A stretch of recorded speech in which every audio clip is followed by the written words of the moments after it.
Il advint un jour qu'Élisée passa à Chounem. Il y avait là une femme de bonne condition qui le pressa de prendre un repas chez elle.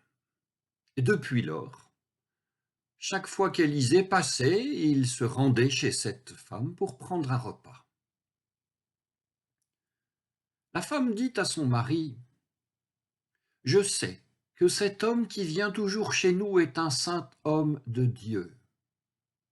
Construisons donc sur la terrasse une petite chambre. Nous y mettrons pour lui un lit, une table, un siège et une lampe, et quand il viendra chez nous, il pourra s'y retirer. » Un jour, Élisée vint chez eux, il se retira dans la chambre haute et y coucha. Il dit à son serviteur Géasi: « Appelle cette Shunammite. » Géasi l'appela, et elle se tint devant lui. Élisée dit à son serviteur: « Dis-lui, tu nous as témoigné toutes ces marques de respect, que faire pour toi? Faut-il parler en ta faveur au roi ou au chef de l'armée? » Et la femme répondit: « Je vis tranquille au milieu des miens. » Élisée dit encore: « Mais que faire pour elle? » Et Géasi répondit: « Hélas, elle n'a pas de fils et son mari est âgé. » Élisée dit: « Appelle-la. » Il l'appela, et elle se tint à l'entrée. Il dit: « À la même époque, l'an prochain, tu serreras un fils dans tes bras. » La femme dit: « Non, mon Seigneur, homme de Dieu, ne dis pas de mensonge à ta servante. »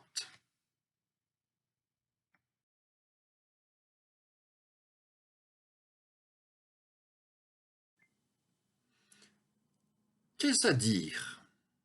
Nous faut-il demeurer dans le péché afin que la grâce abonde? Certes, non. Puisque nous sommes morts au péché, comment vivre encore dans le péché? Ou bien ignorez-vous que nous tous, baptisés en Jésus-Christ, c'est en sa mort que nous avons été baptisés? Par le baptême, en sa mort, nous avons donc été ensevelis avec lui, afin que, comme Christ est ressuscité des morts par la gloire du Père, nous menions nous aussi une vie nouvelle. Car si nous avons été totalement unis, assimilés à sa mort, nous le serons aussi à sa résurrection. Comprenons bien ceci. Notre vieil homme a été crucifié avec lui pour que soit détruit ce corps de péché et qu'ainsi nous ne soyons plus esclaves du péché. Car celui qui est mort est libéré du péché. Mais si nous sommes morts avec Christ, nous croyons que nous vivrons aussi avec lui. Nous le savons en effet, Christ ressuscité des morts ne meurt plus. La mort sur lui n'a plus d'empire. Car en mourant, c'est au péché qu'il est mort une fois pour toutes. Et vivant, c'est pour Dieu qu'il vit. De même, vous aussi, considérez que vous êtes morts au péché et vivants pour Dieu en Jésus-Christ.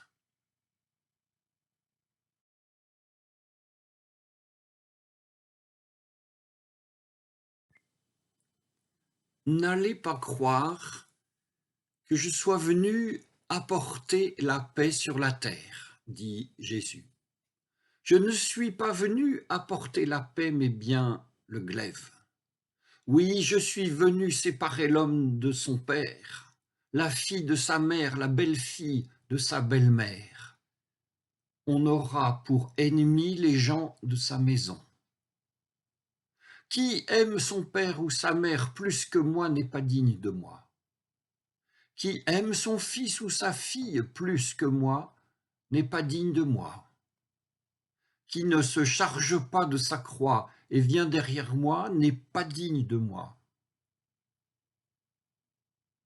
Qui aura assuré sa vie la perdra, et qui perdra sa vie à cause de moi l'assurera. Qui vous accueille m'accueille moi-même, et qui m'accueille accueille celui qui m'a envoyé. Qui accueille un prophète en sa qualité de prophète recevra une récompense de prophète. Et qui accueille un juste en sa qualité de juste recevra une récompense de juste. Quiconque donnera à boire ne serait-ce qu'un verre d'eau fraîche à l'un de ces petits en sa qualité de disciple, en vérité, je vous le déclare, il ne perdra pas sa récompense.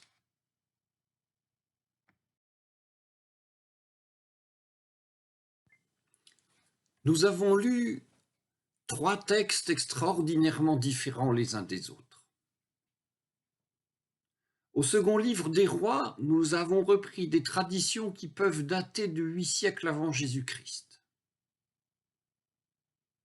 Avec l'Épître aux Romains, nous sommes au début des années 50 après Jésus-Christ.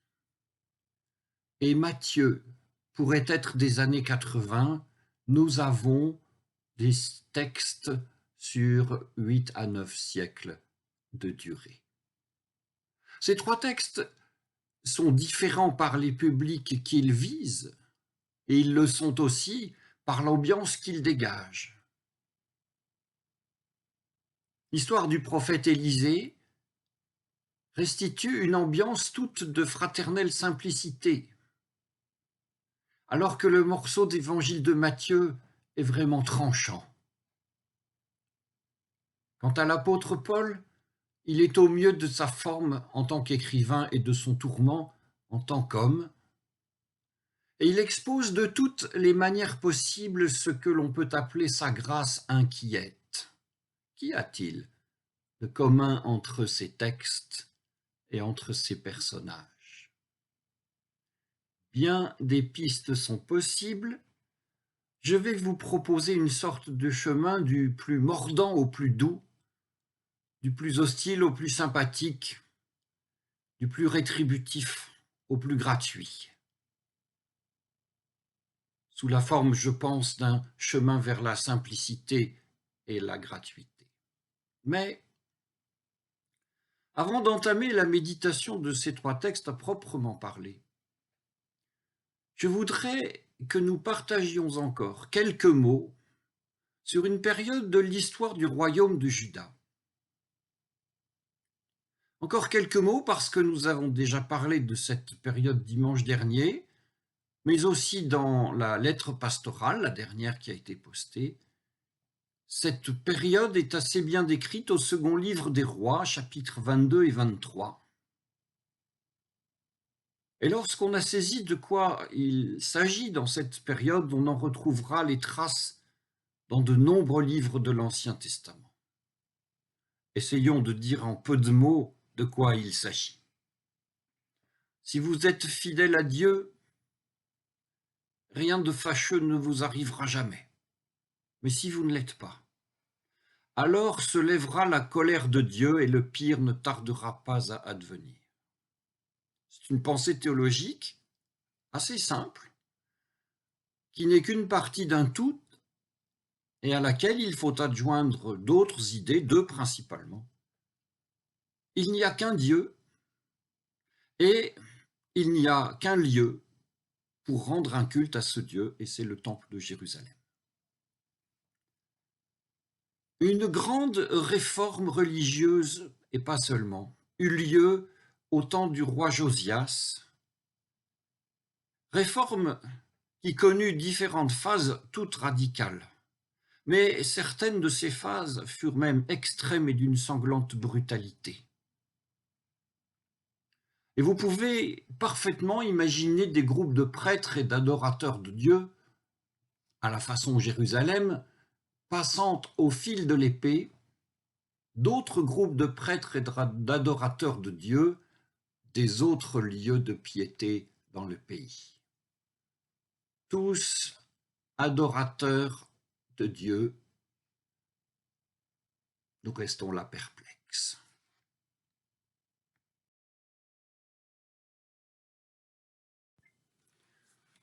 de cette évocation des chapitres 22 et 23 du livre des Rois, passons sans tarder à l'évangile de Matthieu. Avons-nous vraiment bien lu? Est-ce bien Jésus qui parle? Ne sommes-nous pas dans une rhétorique de violence et d'exclusion? Dans ce texte, Jésus n'est pas rose. Il est question de glaive, de rupture, de déchirement dans les populations, entre les générations et entre les fratries, entre maîtres et esclaves, et le tout à cause de Jésus. Il est question d'un exclusivisme radical. Et il est question, avec toutes ces ruptures, de se rendre digne que Jésus. Et répétons-nous, ces propos sont mis dans la bouche de Jésus lui-même.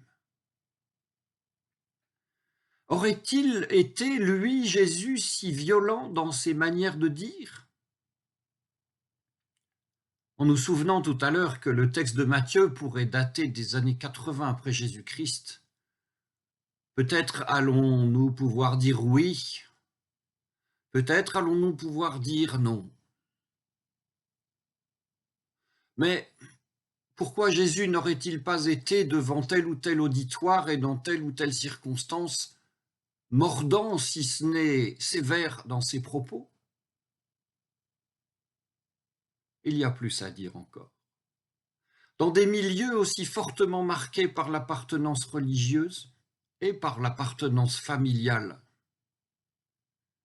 toute conversion d'une personne à une autre secte, à une autre dénomination que celle habituelle de sa famille, devait être vécue comme un drame.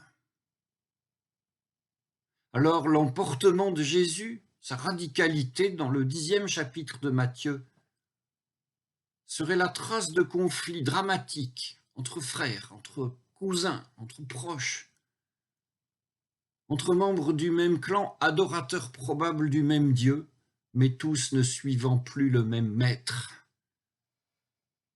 Une fois encore, nous rencontrons tous adorateurs du même Dieu, et nous sommes perplexes.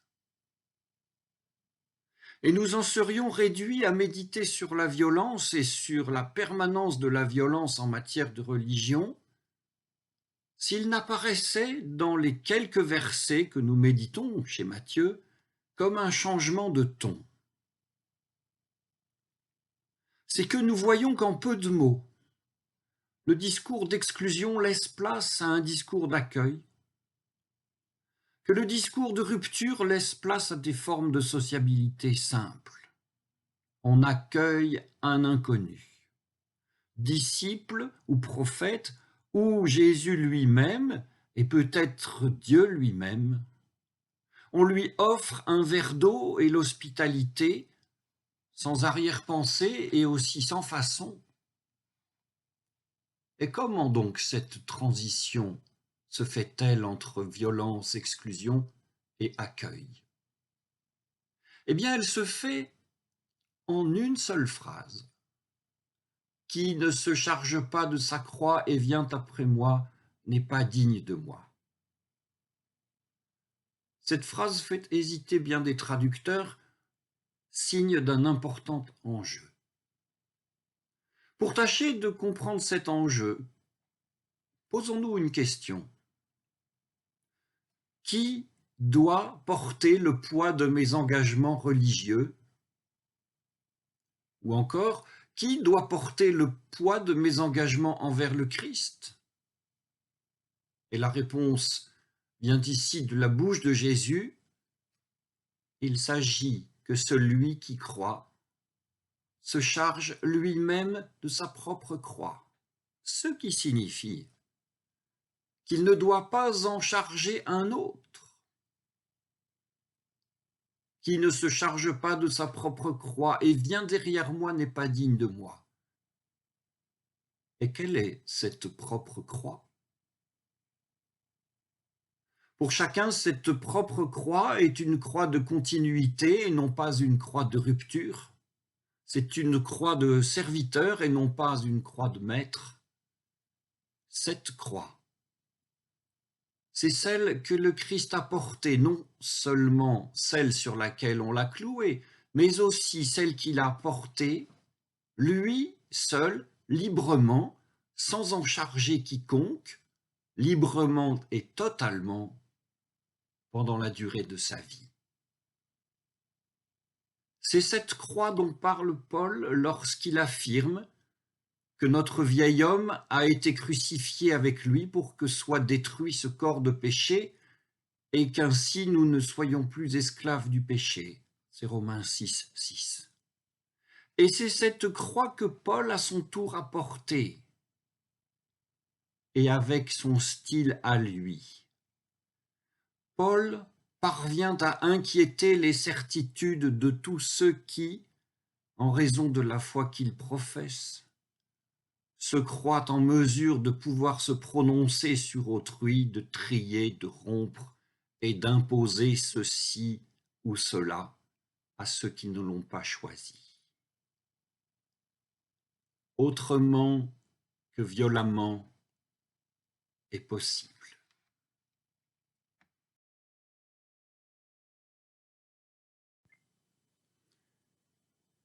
Tout autrement est possible, et Jésus parle d'accueil.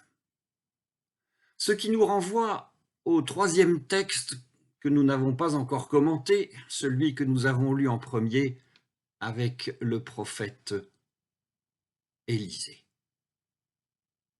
Dans ce texte, l'expression de la foi ne tient pas à telle ou telle performance du prophète, ni à telle ou telle pieuse et humaine résolution. L'expression de la foi, au deuxième livre des rois et là où nous avons lu, prend la forme d'un simple, très simple et respectueux accueil. Il advint un jour qu'Élisée passa à Chounem, quelque part dans la vallée de Israël, et qu'on l'invita pour un repas, pure et simple invitation confirmée par d'autres invitations, sans aucune idée de contrepartie. Et lorsqu'enfin le prophète Élisée demande à ces gens ce qu'ils pourraient bien faire pour eux, les hôtes qui portent leur croix répondent « Je vis ma vie tranquillement avec les miens ». Cette femme dont on nous parle ne veut rien demander à l'homme de Dieu, ne veut rien poser sur le dos de l'homme de Dieu. Elle porte elle-même sa croix. Offrir à l'homme de Dieu le couvert et le gîte lui suffit, à la fois comme engagement et comme rétribution. Et c'est si vrai que c'est du serviteur du prophète qu'on apprendra que les hôtes vivent le drame de n'avoir pas de fils. Eux, ils ne disent rien, et nous le répétons encore. Ils portent leur croix. Et leur croix a deux composantes, celle de la joie, c'est l'accueil du prophète, et celle de la tristesse, c'est l'absence d'un enfant. Ces deux dimensions, celle de la joie et de la tristesse, n'en font qu'une si l'on pense le plus simplement du monde à l'accueil. Alors bien sûr, nous savons, lecteurs du second livre des rois, comment la situation de cette femme et de son vieux mari va évoluer, mais c'est une autre histoire. Pour nous, nous en restons à l'accueil. Accueillis le plus simplement du monde, nous le sommes par Dieu en Christ, et accueillant, nous le sommes et nous voulons l'être avec le Christ. C'est notre vœu, c'est notre engagement. Que Dieu nous soit en aide. Amen.